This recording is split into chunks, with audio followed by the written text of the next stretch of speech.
예수님께서 세례 받으시는 장면입니다.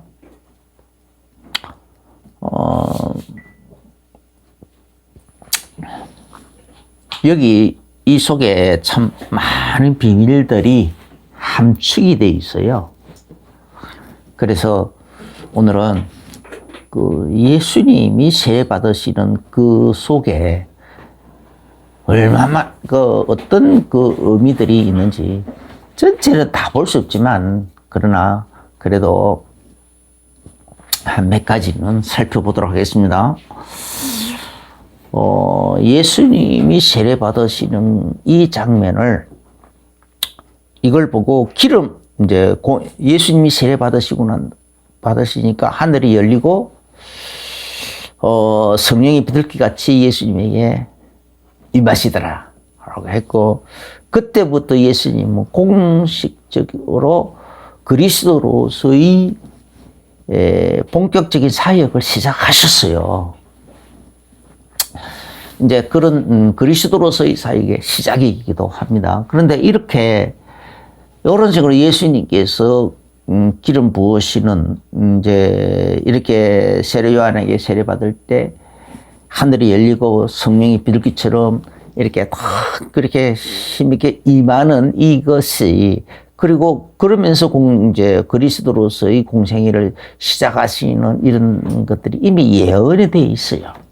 이제 예언이 되어 있다. 다니엘서 이 부분에 예언되어 있는 거 다른 거 많이 있지만 좀 더 많은 의미를 함축하면서 예언되어 있는 것들이 있어요. 이제 그게 다니엘서 9장입니다. 다니엘서 9장.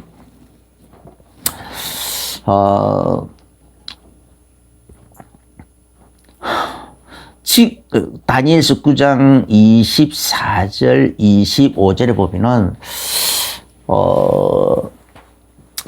지극히 거룩한 이가 기름 부음을 받으리라 라고 했어요.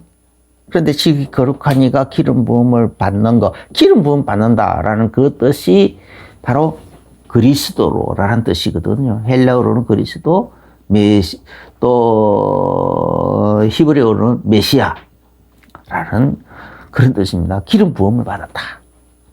그런데 누가 그렇게 기름 부음을 받았느냐? 지극히 거룩한 이가 기름 부음을 받는다는 거예요. 그러니까 이 다니엘서 9장 24절에 지극히 거룩한 이가 기름 부음을 받다. 또 25절에서는 그 기름 부음 받은 자, 곧 왕이 일어나기까지, 그분이 누구냐? 그렇게 메시아로 그리스도로 기름 부음 받은 그 그리스도는 누구냐? 그분이 바로 왕이라는 거예요, 왕. 그래서 그리스도라는 뜻은 기름 부음 받은 자라는 뜻인데, 하나님께서 공식적으로 기름 붓는 세 가지 직분이 있단 말이에요. 이제 대제사장, 그리고 선지자, 그리고 왕, 이 세 직분에게 기름을 붓는데, 지극히 거룩한 이가 이에게 이렇게 기름을 붓는다라는 것은, 그래서 이 예수님은 우리의 그냥 대제사장 정도가 아니고 참 대제사장인 거예요. 참 대제사장, 참 대제사장으로서의 기름 부음을 받았고, 또 참된 선지자로서, 참 선지자로서의 기름 부음을 받았고, 그리고 참된 왕으로서의 기름 부음을 받으셨다라는 거예요. 그래서 그걸 그렇게 이런 식으로 예수 그리스도 기름 부음을 받으면, 이제 이렇게 우리의 참된 왕으로, 참된 선지자로, 참된 대제사장으로 예수님께서 이렇게 기름을 받아서 이 땅에 오시면은 무슨 현상이 일어나느냐? 허물이 끝나고, 다니엘서 9장 24절에서 예언할 때 그렇게 얘기합니다. 허물이 끝나고, 죄가 끝나고, 죄악이 용서가 되고, 영원한 의가 드러나고, 환상과 예언이 응하고 요 5가지를 강조를 했어요. 이렇게 지금 이것이 다 응해요. 이제 다시 말하면은 허물이 끝나버리고 죄가 끝나고 죄악이 용서되고 영원한 이가 드러나고 환상과 예언이 응하고 이런 새로운 새 시대가 열렸다라는 거예요. 이 그리스도를 통한 그리스도 안에서 요렇게 새 시대가 열렸다. 다시는 정죄함이 없고 허물이 끝나버리고 허물이 끝쳐버리고 우리 다 허물 얼마나 많은 사람들이고 근데 예수 그리스도 안에서는 그 허물이 끝나버렸다. 그 허물 때문에 하나님께서 우리를 다시는 정죄하지 않는다라는 거예요. 그래서 허물도 끝나고 죄도 끝나고 죄악도 용서되고 과거 이제 현재 이제 미래의 죄악까지 다 용서가 되어버렸다.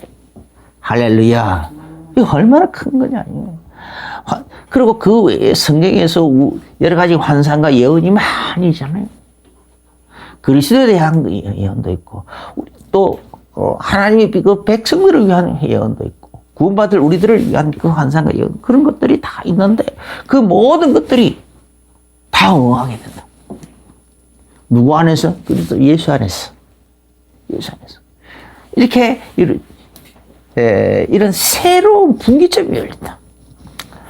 그러니까 비슷한 것이 또 있어요. 이사야 61장 1절부터 3절에 보면은 주 여호와의 영이 내게 내리셨으니 임하셨으니 옛날 성경에 임하셨다라고 되어 있는데 요즘 성경에는 내리셨으니 이는 여호와께서 내게 기름을 부으시고 이제 기름을 여호와께서 내게 기름을 부었어.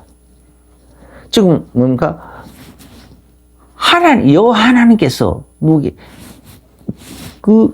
저기 거룩하신 하나님의 아들 성자 예수님에게 기름을 붓는데 우리의 참대 제사장으로 참된 왕으로 참된 선지자로 요렇게 기름을 부으셨다 이 말이에요. 요렇게 기름을 부으셔가지고는 일을 하게 하셨다. 일을 하게 하셨다. 무슨 일을 하게 하셨느냐? 가난한 자에게 아름다운 소식을 전하게 하고, 이제 아름다운 소식을 전하게 하려 하십니다. 또 나를 보내서 마음이 상한 자를 고치게 하고, 가난한 자에게 복음을 전하고, 마음이 상한 자를 고치게 하고, 또 포로된 자에게 자유를 선포하고, 갇힌 자에게 노임을 선포하고. 그래서 우리 많은 사람들이 여기저기 이렇게 많잖아요. 노임. 어떤 사람이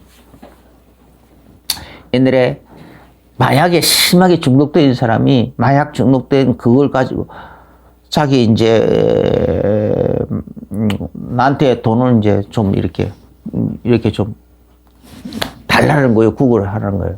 그래서 당연히 먼저 예수 그리스도 영접해야 된다. 그래 주겠다 했더니 복음을 먼저 들으라 했더니 나한테 위협을 하는 거예요.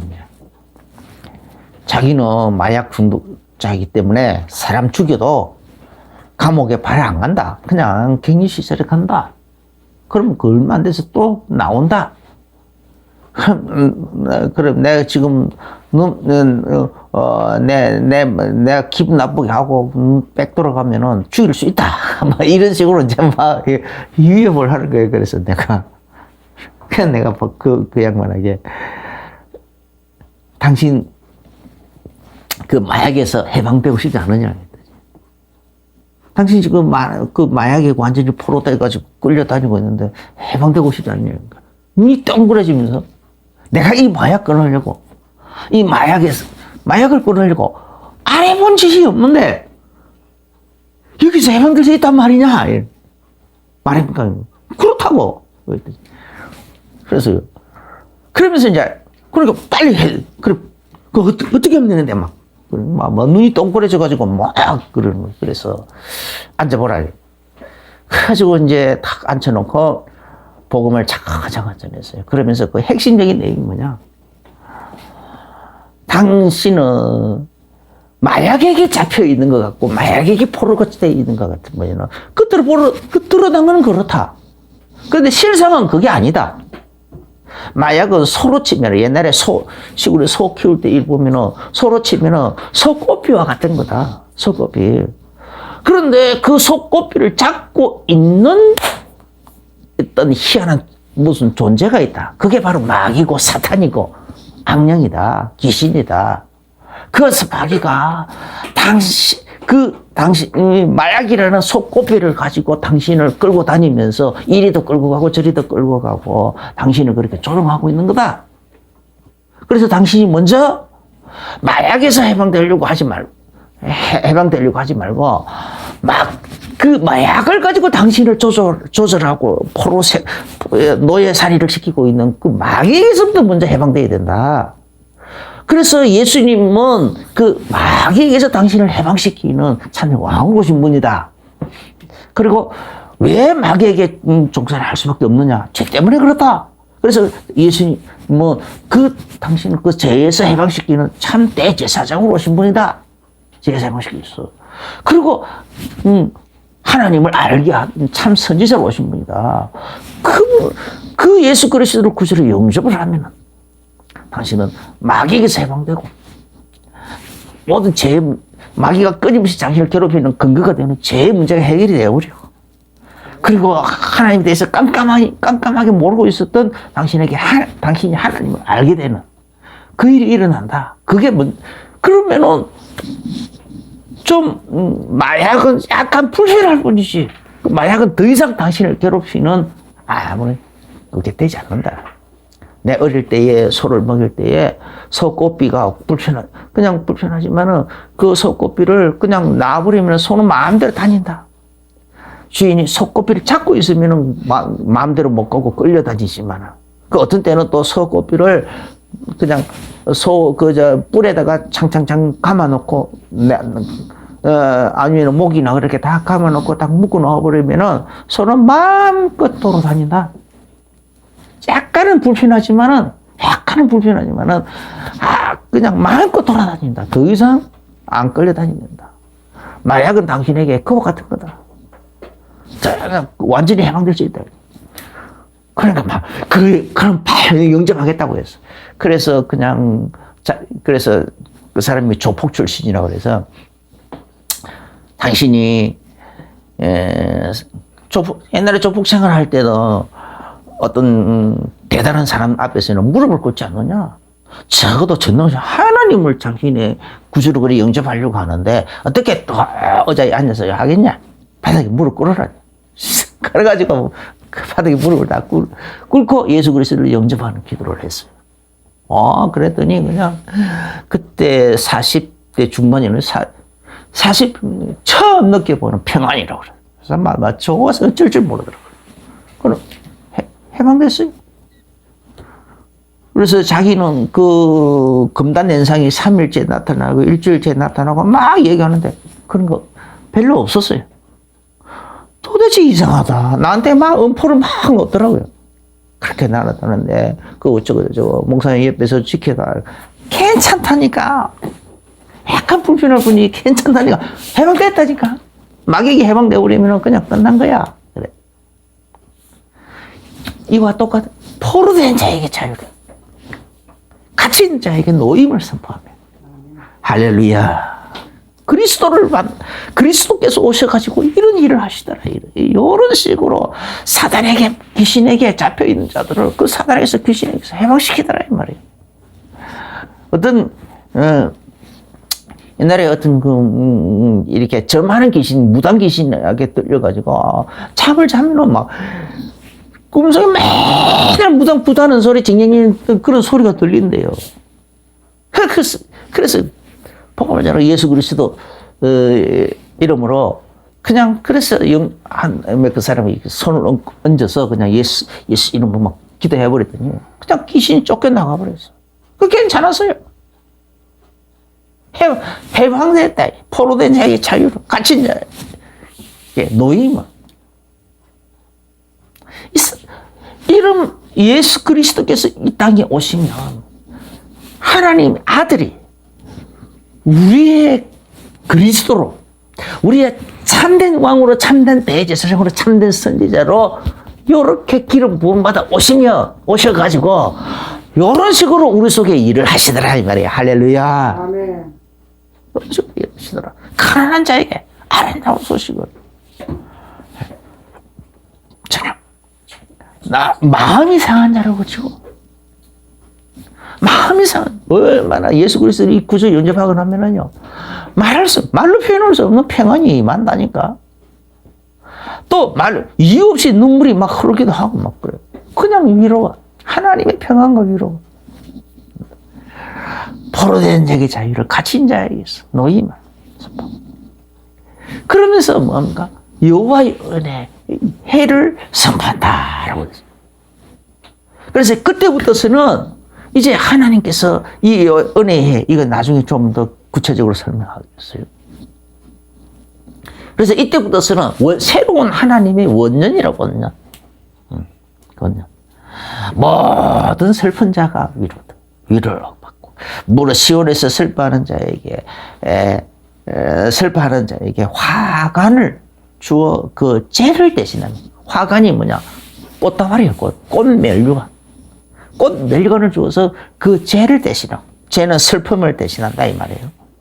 그 다음에 또 기쁨의 기름으로 그 슬픔을 대신하고, 또 찬송의 옷으로 그 근심을 대신하고, 그들이 의의 나무, 그 여호와께서 심으신 영광을 나타낼 자라. 하나님의 영광의 통로여 도구요 매개체가 된다라고. 이런 식으로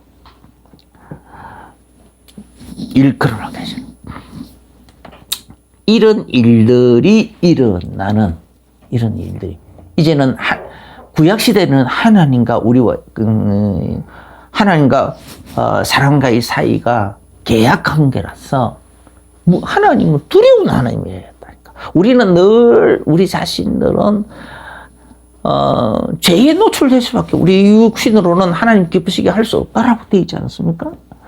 그래서 하나님과 오히려 생각하는 것이 늘 악할 뿐이고, 육신의 생각은 하나님과 원수가 된다고 해요. 그랬으니 그런 가운데서 우리가 막 노력한들 죄에서 온전한 자유로 얻겠느냐 말이에요. 죄에서 완전히 벗어나지 못한단 말이에요. 끊임없이 사도 바울의 고백처럼 선을 행하기 원하는 나에게 원하는 선을 행하는 것보다 도리어 원치 않는 악을 행하는 것이 더 많은 것을 내가 보는도다. 오라 나는 공간자로다 하면서 탄식하고 있지 않느냐 말이에요. 이게 인간의 율법 아래 있는 인간의 모습이란 말이에요. 이게 모습. 그래서 하나님과 관계가 늘 하나님 두려운 하나님이었다니까. 그러니까 이사야 6장에서도 하나님께서 그냥 하나님의 영광의 보좌의 모습을 이사야에게 딱 보여주니까 이사야가 그냥 놀래가지고, 하루도 나야 내가 죄악 중에서 하나님의 영광의 보좌를 봤다 이 말이야. 하나님을 봤다. 그러니까 하나님의. 그래서 이제 내가 죽게 됐구나. 막 그런 식으로 탄식을 내려놓지 않습니까? 구약시대에는 그랬다니까. 하나님을 바로 맞이할 수가 없어요. 하물며 어떻게 하나님이 성령 우리 안에까지 하나님이 성령 하나님으로 우리 속에까지 들어오실 수 있겠느냐. 우리 몸을 거처로 삼을 수 있겠느냐 말이에요. 우리 몸을 성전으로 삼으실 수 있겠느냐 말이에요. 도저히 불가능한 거예요. 그래서 하나님과의 관계는 그게 불가능했는데 이제는 달라졌다. 메시아라 하시느니, 꼭 그리스도라 하시느니, 하나님의 아들이 바로 우리의 이 메시아로 그리스도로, 우리의 참된 대제사장으로, 참된 선지자, 참된 왕으로 오셔가지고 우리를 사단에서 건져낼 뿐은 아니라 하나님을 알기도 하고 우리 속에 있던 모든 허물과 죄악을 싹 씻어버렸다. 다 씻어버렸어. 다 씻어버리고는 그리고는 해방시키고, 그리고는 그것도 모자라서 그 하나님께서 보혜사 성령을 하나님의 아들 예수 그리스도께서 보혜사 성령을 우리 속에까지 보내주셔가지고, 그저 영원토록 우리 속에 있게 하고,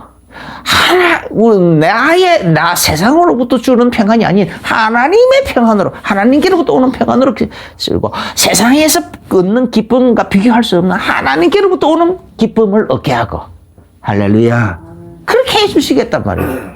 그것을 이런 식으로 표현하고 있는 거예요, 지금. 가난한 자에게 아름다운 소식이 전해지고, 나를 보내서 마음이 상한 자를 고치며 포로된 자에게 자리를 갇힌 자에게 노임을 선포하고, 또 모든 슬픈 자를 위로하고, 무릇 시온의 슬픈 자에게 화관을 죄를 대신하여 화관 꽃 면류관을 씌워주고, 기쁨의 기름으로 슬픔을 대신하고, 찬송의 옷으로 그 근심을 대신하고, 그들이 의의 나무, 하나님의 영광의 나무, 여호와께서 심으신 영광을 나타낼 자라. 의의 나무다. 의의 열매를 많이 맺히는 열매다. 나무로. 그렇게 일컬음을 받도록 하나님의 영광의 통로이 되고요, 매개체로 이렇게 일컬음을 받도록 그렇게 만드셨다 이 말이에요. 할렐루야. 그렇게 만드시겠다라는 거예요. 이게 바로 이게 바로 교회 복음시대. 그게 바로 사도행전 2장부터 있는 내용이란 말이에요. 사도행전 2장부터 있는 내용. 그래서 그때부터 이런 예수 그리스도로 말미암아 이런 교회 시대가 열린 거예요. 예수님이 이 땅에 공생애로 사시는 동안에는 예수님을 만난 사람들에게서만 귀신이 쫓겨나고, 병든 자가 고쳐지고, 죽은 자가 살아나고, 여러 가지 기적과 이적들이 많이 나타났어요. 그런데 그건 부분적이에요. 영원한 것이 아니에요. 그렇지만 예수님께서 내가 너희들이 있는 동안에는 그래서 보혜사 성령을 보내면 그는 너희 속에 있고, 그것도 영원토록 있다. 영원토록 너희 속에 있어서, 그래서 그 일을 계속 이루어 나갈 거다라는 거예요. 할렐루야. 누구든지 예수 그리스도의 이름 부르는 자, 예수 그리스도의 이름을 부르는 자에게는, 예수 그리스도의 그 이름을 의지하는 자에게는 그 예수 이름을 기뻐하고 즐거워하며 믿음으로 받아들이고 있는 자들에게는 이런 일들이 막 일어난다는 거야.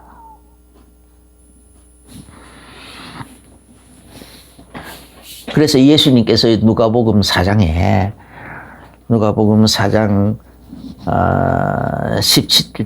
17절에 보면 예수님께서 이제 공생애를 시작하는 처음에 저기 그 고향에 들어가서 회당에 탁 서셔서 선포를 하셨어요.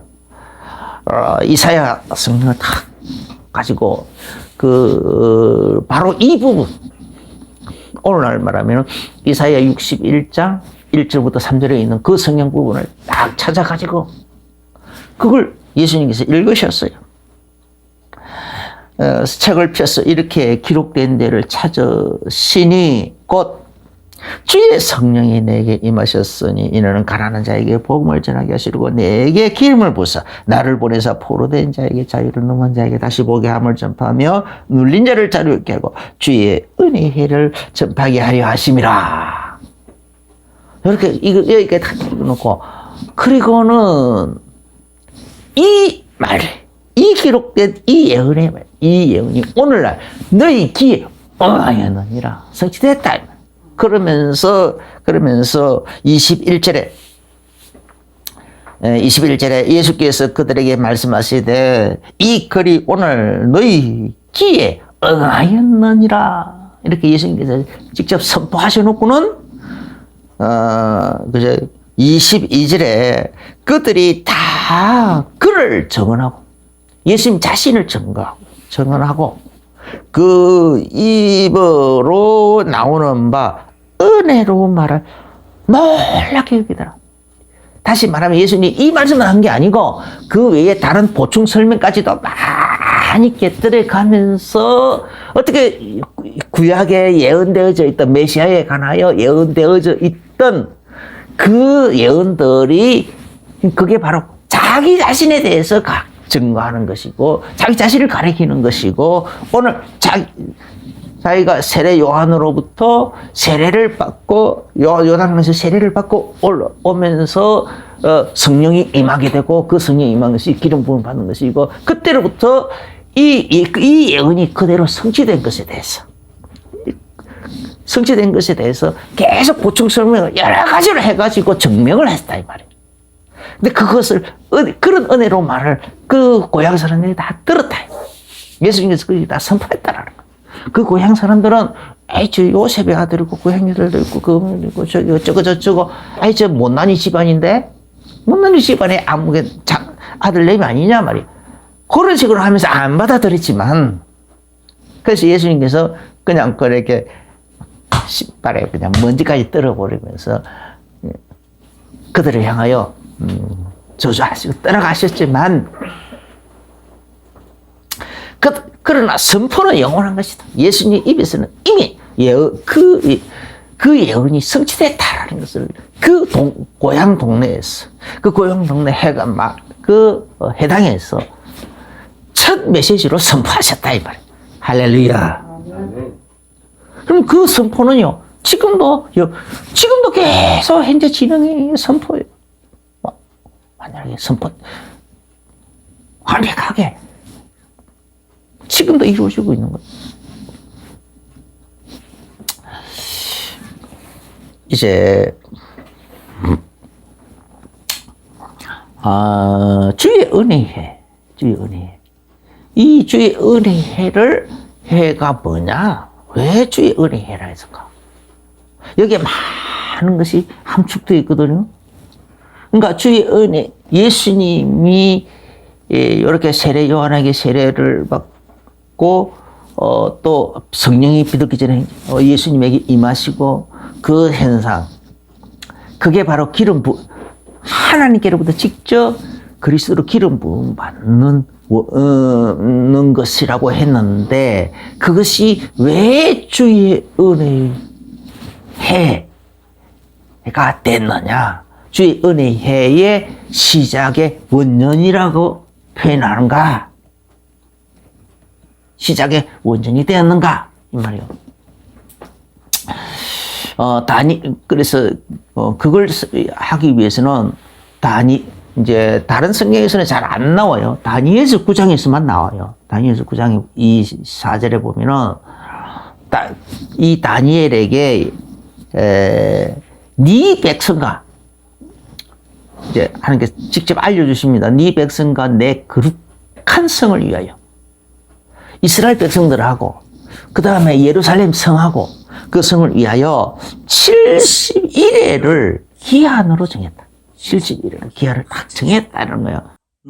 누가? 하나님께서 그 기한을 정해놓고는, 그래놓고는, 예루살렘을, 25절에 보면 예루살렘을 중건하라는 명령이 내려진 때로부터 이제 카운트다운이 시작된다는 거예요. 지금 이게 언제냐? 예루살렘은 완전히 멸망받아 버렸잖아요. 다 무너졌어요. 돌 위에 돌 하나도 남겨지지 않고 다 무너져서 그냥 거기 다 황무지가 돼 있어. 그래, 이스라엘 백성들은 그 바벨론에 잡혀갔다가 또 지금 이 다니엘이 기도하고 있는 이 메시지를 받고 있는 기간 동안에는 그 바벨론에서 페르시아로 옮겨져가 있다. 옮겨져서 페르시아에서 받는 메시지란 말이에요. 그런데 페르시아, 그래서 거기에 예루살렘, 바사 왕 고레서라는 그 고레서 원년에 벌써 이스라엘 백성을 돌아가라 하라고 명령을 내렸어요. 그렇지만 가서 보니까 그 고레서 왕은 이제 이스라엘 백성 그 포로 생활이 70년 만에 포로 생활을 이제 마치리라 했는데 실제로 70년 만에 포로에서 돌아갔어요. 돌아갈 때에 그 고레서 왕은 뭐 때문에 돌려보냈느냐? 그 이스라엘 그 땅에 원래 예루살렘 그 성에 가가지고 원래 그 성전터에 가가지고 성전을 세워가지고 성전을 세워서 거기서 나와 왕궁을 위해서 우리 왕가를 위해서 평안을 위해서 기도해라. 번영을 위해서 기도해라. 그렇게 해서 그 성전에 있던 그 성전에서 그 뺏어왔던 여러 가지 엉뚱기민 그 모든 기구들을 다 돌려줬어요. 다 돌려주고 또 돈도 내주고 그 다음에 그쪽 지역에서 나는 그 세금도 다 그쪽으로 다 돌려가지고 그 경비로 삼으라고 했어요. 그렇게 해서 보냈지만 이제 성전만 세우도록 명령을 내렸거든요. 그다음에 그러니까 이제 나중에 가서 이제 이 느헤미야라든지 뭐 이 사람들이 가서 보니까 에스라라든지 이런 사람들이 가서 보니까 예루살렘 그 성전만 땡그러지고 나머지 성벽은 하나 다 무너져 있는 그대로 그냥 황폐한 모습 그대로 있어. 여우가 다 돌아다니고 막 짐승들이 돌아다니고 너무 황폐한 모습 그대로 있어. 그래서 그냥 왕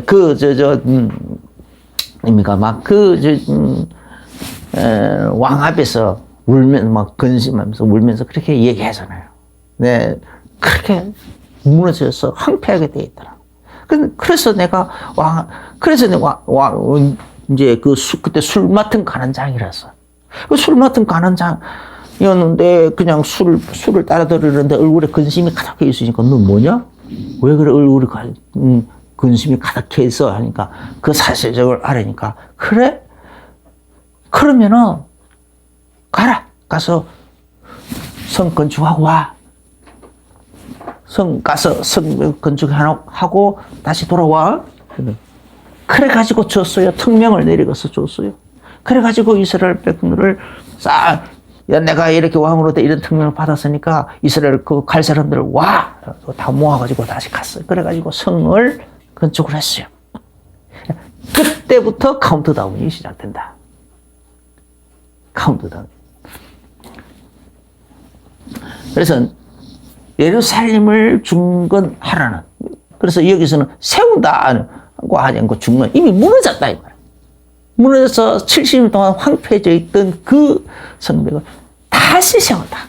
다시 세우기 때문에 중건이라고 표현하는 거예요. 예루살렘을 중건하라는 명령이 떨어진 때로부터 그래서 7일에와 62일에가 지날 것이고 7일. 그래서 그 성벽을 세우는데 그렇게 꽤 오래 걸렸어요. 그 다음에 7일에가 62일에가 지날 것이고 그리고 그러면은 7일에와 62일을 합치면은 69일이잖아요. 69일에. 그때에 기름 부음 받은, 그때에 기름 부음 받은 자가 일어날 건데, 이제 24절에 70일에로 기름을 정했다 해놓고는 그때에 허물이 마치고 죄가 끝나고 죄가 용서되고 영원한 것들하고 이상과 여언이하고 지극히 거룩한 자가 기름 부음을 받으리라 이렇게 했거든요. 그리고 이 기름 부음 받을 그 왕이 일어나기까지 그 예수 그리스도께서 왕이 기름 부음 받으신 그때까지가 언제냐? 69일째라는 거예요. 69일째. 7일과 62일에가 지내할 것이고 그때 예수 그리스도께서 기름 부음 받는다. 이렇게 세례 요한에게 세례를 받았고 그리고 성령이 비둘기처럼 임하고 이게 이미 예언됐다. 그 예언이 이렇게 성취됐다. 그럼 그때 그래 놓고는 또 바로 얘기는 그때로부터 예수님은 바로 그때로부터 주의 은혜가 시작됐다 그러잖아요. 주의 은혜. 그때부터서는 카운트다운이 멈춰버렸다. 그 이스라엘을 향하여 예루살렘 성을 향하여 그 71회로 기한을 딱 정해놓고 그래서 71회면 490년인데 483년째에 예수님께서 이제 그 기름 부음을 받았단 말이에요. 세례 요한에게 세례 받았고 그래 놓고는 그때부터 카운트다운을 중단을 시켜버린 거예요. 중단을 시켜놓고 그때 그 중단시킨 그 해를 보고 주의 은혜의 해라고 하는 중단시켜. 더 이상 카운트다운 안 해나가고 계속 그 483년째를 연장을 시켜나가는 거예요, 지금 하나님께서. 계속 연장. 계속 그냥 계속 하면은 7년 후에는 바로 심판인데. 끝이잖아요. 그래서 하나님께서 연장을 그 483년째를 계속 연장을 시켜 나가는 거예요. 그래서 이 해를, 헬라어에는 여러 가지 시제가 많이 있고 그러거든요. 그래서 연의 연장형으로 돼 있어요. 그 시제를 보면, 사전을 쭉, 옛날 키텔 사전을 이렇게 그때 보면은 연의 연장형으로 계속 483년째가 은혜의 해가 계속 연장돼 가고 있는 거예요. 계속 연장. 그래서 그런데 또 그렇게 하다가 또 기름 부음 받은 자가 끊어져 없어질 것이다. 그리고 또 그렇게 다니엘서는 이미 예수님께서 십자가에 못 박혀 죽으시고, 그리고 문으로 들어갔다가 삶을 부활해서는, 그리고 또 성체 나셔버리고 하늘을 가버리고 하는 그것을 그냥 그대로 다 끊어져 없어질 것이다 라는 이 단순 표현으로 예언을 하고 있는 거예요. 그리고는 그 성읍과 성소가 또 한 왕의 백성이 와가지고 장차 26절에 보면은 기름 부음 받은 자가 끊어져 없어질 것이며, 그리고는 장차 또 적시가 아니고 장차, 왜냐면 예수님이 십자가에 못 박히시던 해는 해수로 따지면은 AD 33년째예요. 33년째. 그런데 AD 70년째, 장차 70년 그 무렵에 로마 군병들이 와가지고 예루살렘 성과 성소를 다 성전도 성벽도 예루살렘 성벽도 다 박살내버렸대요. 돌 위에 돌 한 개도 남겨지지 않고 다 박살냈다. 예수님께서 이미 예언하셨죠. 예루살렘 그 성벽을 다 그렇게 손을 짚고 예루살렘아 하면서 통곡하고 우시면서 예언하셨죠. 날이 오늘 평화에 가는 것을 너희가 알았다면 좋았을 텐데 숨겨져 있고, 너희가 지금 나를 거절하고 이렇게 함으로 이래서 결국은 이 성벽이 돌 위에 돌 하나도 남기지 않고 다 무너질 것이다. 또 성전 건물을 또 제자들이 와서 예수님 이 성전 건물 보십시오 하고 또 자랑스럽게 얘기하니까 이 성전도 돌 위에 돌 하나도 남겨지지 않고 다 무너질 것이다. 예언하셨죠. 그러면서 마지막 때 떼어질 내용까지도 말씀하셨어요. 자, 그래 놓고는, 그러니까 그 성읍과 성소를 해뺐던 로마도 26절 함자는 그의 마지막은 홍수에 음물된 같은 것이고, 홍수에 음물된 것, 싹 흔적도 없이 싹 쓸려가 버리고 없다 이 말이야. 역사 속에서 흔적도 없이 싹 없어져 버렸는데 어느 날 뜬금없이 나타나는 때가 있다. 그때가 언제냐? 마지막 때라는 거예요. 마지막 때. 말년에. 그가 역사 속에서 없어져 갔던 예루살렘을 그렇게 성읍과 성소를 해뺐던 그 왕이, 그 백성들이 다시 나타나가지고 그 왕이 다시 나타나가지고는 많은 사람들과 함께 한 일에 동안, 7년 동안에, 한 일에는 7년이라고 그러죠. 7년 동안의 언약을 맺게 된다. 언약을 굳게 맺게 되는데, 그때부터는 마지막, 이제 보류하고 있던, 은혜의 해를 계속 연장해 가면서 보류하고 있던 그 483년째가 3년이 끝나고 4년째가 끝나고 484년째로 들어간다. 카운트다운이 다시 시작된다. 그래서 7년 동안의 카운트다운 마지막 남, 그 기간을 보고 우리는 7년대 환란이라고 하는 거예요. 7년대 환란. 그때로부터 7년대 환란. 또 쉽게 말하면 세상 역사의 끝이라고 하는 거예요. 그때부터 쓰는. 그 7년 이후에는 예수님 재림하셔가지고 이 세상 역사는 끝내버리는 거예요. 마귀는 잡아서 무정에 가둬버리고, 예수 믿는 사람들은 생명의 부활을 해서 천년왕국으로 들어가는 거예요. 그때부터 천년왕국의 시작이지 이 세상 나라의 역사는 끝인 거예요. 그래서 세상 역사의 끝이. 그래서 예수 그리스도의 재림의 때 날인 거예요. 그래서 이러한 공백기, 예수님께서 세례 요한에게 요단강에서 세례를 받고 올라오실 때에 성령이 임하는데 그걸 보고 기름 부음 받다. 기름 부음 받는 그 순간부터 하나님의 은혜의 해가 시작이 됐다.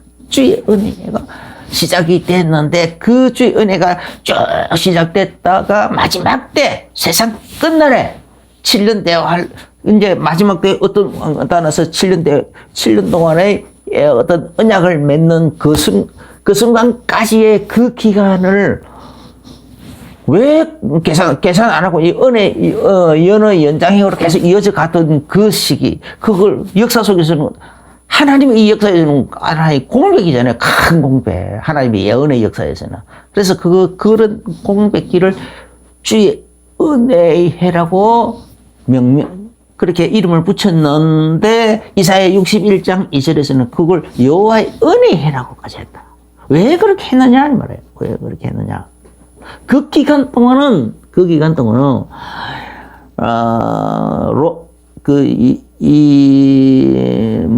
이방인의 때예요. 그게 그때부터 쓰는. 그래서 이방인들에게 복음이 전파되도록 하기 위해서 로마서 11장 25절에 이방인의 충만한 숫자가 들어오는 거. 그 하나님 원하시는 어떤 이방인의 어떤 충만한 숫자가 있는 거예요. 그 숫자를 하나님 채우시기 있는 기간이라는 거예요. 그 기간이 이방인들의 어떤 충만한 숫자를 채워 나가는 기간. 그 다음에 또 다른 말, 그 기간은 동안은 또 뭔가 로마서 11장 6절에 보면은 이방인의 충만한 숫자가 채워지고 난 다음에 그 다음에 이스라엘은 그러니까 그동안에는 그래서 그러면 이방인들이 똑똑해서 그렇게 된 게 아니고 이스라엘이 멍청해서 그런 게 아니라 하나님께서 이스라엘의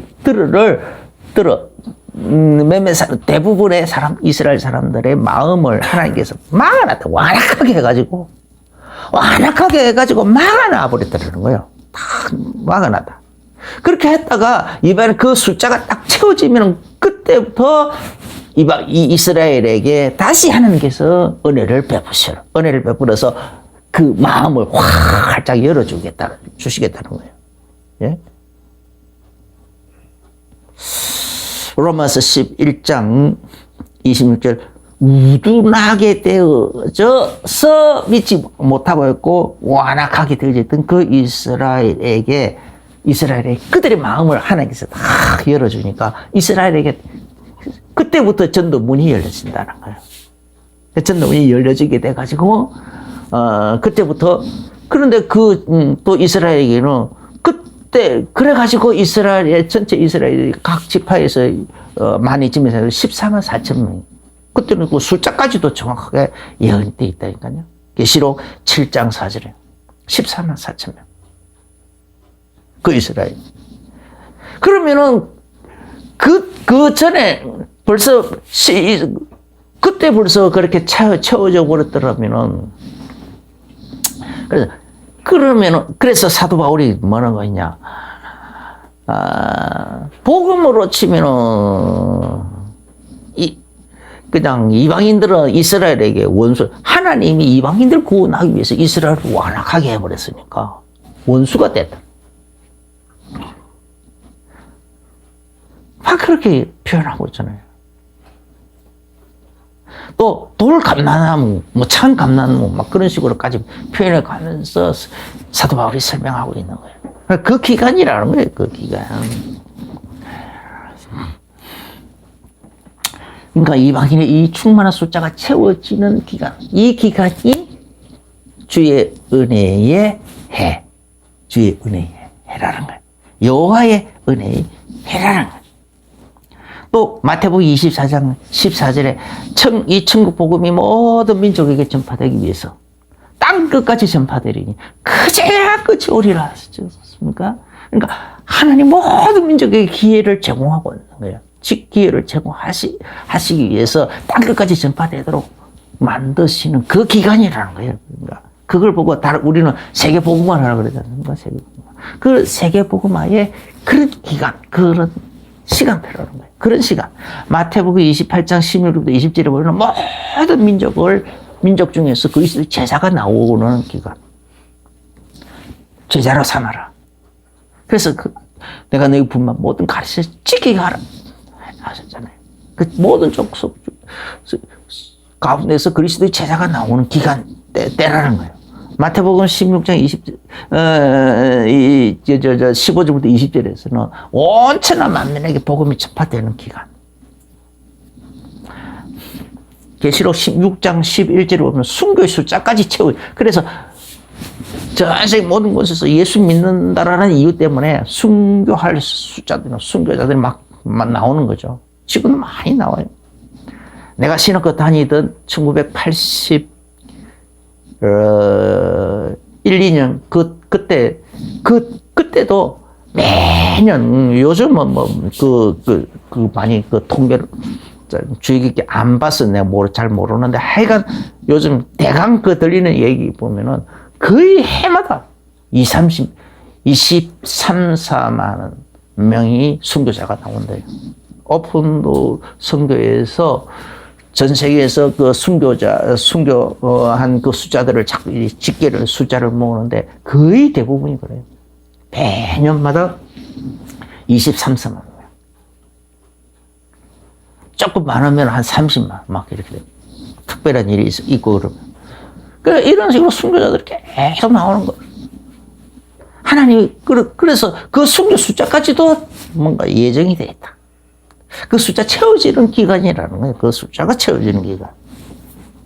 계시록 7장 9절에 보면은 온 족속과 백성과 나라와 왕에서 능히 셀 수 없는 큰 무리들이 흰 옷 입고 나온다. 근데 흰 옷 입고 이런 큰 무리가 모든 족속 중에서 여러 방언들 중에서 이렇게 이런 큰 무리가 나오는 만들어지는 기간이다. 큰 무리가 만들어지는 기간. 그 흰옷이 뭐냐? 예수 그리스도의 피로서 자기 죄를 씻어서 깨끗게 하는 사람들이라 했지 않습니까?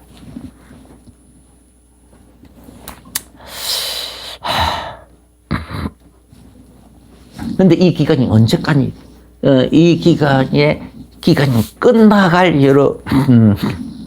하나님께서 그 징조들을 징조들을 주시죠. 누가복음 21장 29절에 무화과 나무와 모든 나무들을 보라. 그래서 무화과 나무는 이스라엘을 말하는 것이고, 예루살렘. 그런데 이제 이스라엘이 어느 날 독립이 되어지면 또 많은 나라들이 다른 나라도 여러 민족들도 막 민족별로 또 나라가 또 세워지고 막 독립이 되어지고 이렇게 해지면 이 말이죠. 여름이 가까운 줄 알아라. 그런데 1948년도에 이스라엘이 1945년도에 이스라엘이 독립을 선언하고 48년도에 정부가 수립이 되어졌어요. 정식으로 정부 수립이 되어졌고 유엔에서 인정이 되어버렸어. 그리고 1967년도에 4차 중동전 때에 예루살렘까지 이스라엘이 정복을 하게 됐어. 순식간에 그냥 뜬금없이 그렇게 예루살렘까지 정복이 됐어. 그래 놓고는 유엔에서 그걸 인정하니 못하니 막 말들이 많았지만 1980년도에 이스라엘에서 이미 이스라엘의 헌법에다가 예루살렘은 이스라엘의 영구 수도다. 이렇게 헌법에다가 명시를 해버렸어. 그렇게 돼버렸어. 이 말은 무슨 말입니까? 아무리 말이 많아도 갈등 요소들은 많지만은 막대에 되어질 그 내용들이 이미 우리가 살고 있는 이 시대에 이런 식으로 뚜렷하게 나타나고 있다라는 거예요. 나타나고 있다. 예수님, 예수님께서 십자가에 달려 죽으시고 부활하시고 성천하시고 그리고 성령님을 그냥 우리에게 하늘이 쏟아부어 주셔서 교회 시대가 열리게 됐다. 그리고 그 교회 시대가 열리는 그 2000년 가까이 흘러갔다. 그런 때에 지금 도저히 불가능해 보였던 이스라엘이 독립이 되고 예루살렘조차도 회복이 되어지고 영구 수도로 이미 헌법화되어 버렸고 거의 다 인정을 하고 있잖아요. 미국에서는 이미 뭐 인정을 하고 뭐 거기 그 대사관도 그쪽으로 옮기고 막 난리치잖아요. 아랍간에서는 안 되니 안 되니 막 여러 가지 말들이 많지만 그래 이미 그게 대세로 굳어져 있어. 그래서 에스겔서 38장 8절에는 마지막 때에 대한 마지막 전쟁에 대해서 얘기를 하면서 여러 날 후 이스라엘 그 나라를 쳐들어올 군대에 대한 예언을 하면서 여러 날 후 그 말년에 네가 명령을 받고 그 땅 곧 오래 향타였던 이스라엘 산에 이르리니 그 땅 백성은 칼을 벗어나서 여러 나라에서 모여 들어오며 여러 나라에서 모여 들어와 있다. 지금 이스라엘이 그렇죠. 여러 나라에서 지금도 계속 뭐 알리야 운동인가 해가지고 계속 못 들어오고 있어. 또 이방에서 나와 다 평안히 거주하는 중이라.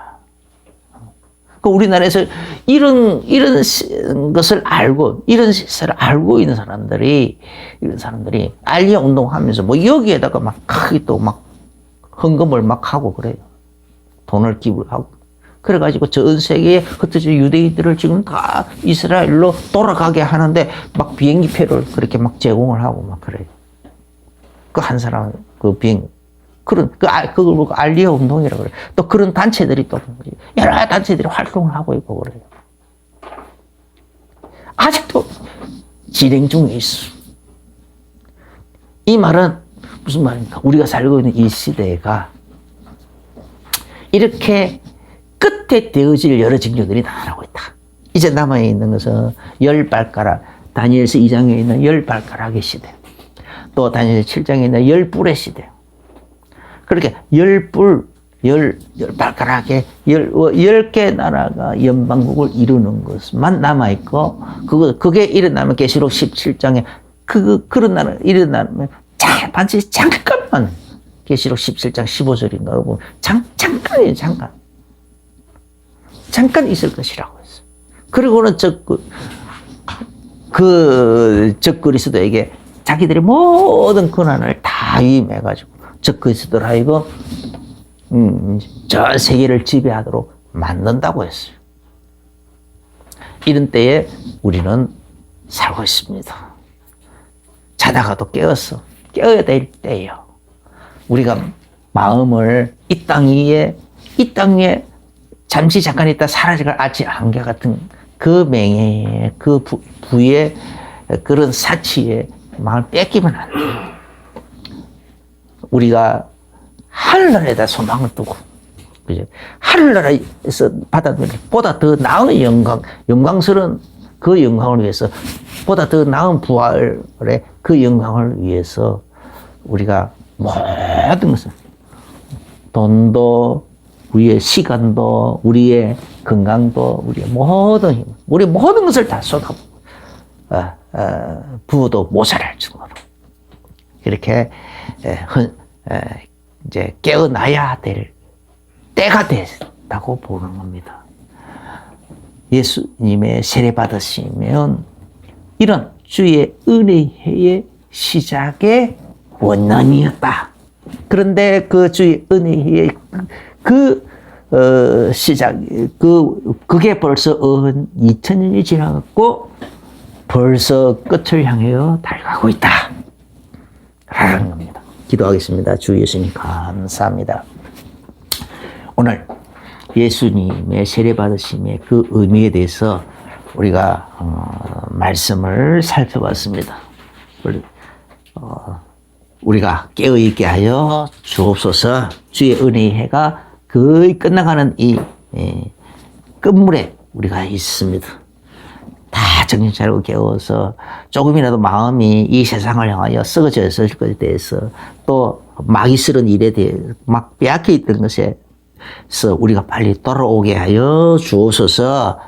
회개케 하여 주옵소서. 예수님 이름으로 기도합니다. 아멘. 이제는 우리 주 예수 그리스도의 크신 은혜와 하나님 우리 아버지의 지극하신 사랑하신가 성령님의 내주인도 교통 충만하신 그 은혜가 오늘 말씀을 받으면서 아멘으로 화답하며 마음의 중요한 결론과 결단을 내리며 나가는 모든 성도들에게 이제로부터 영원까지 항상 함께 계실지어다. 아멘 아멘.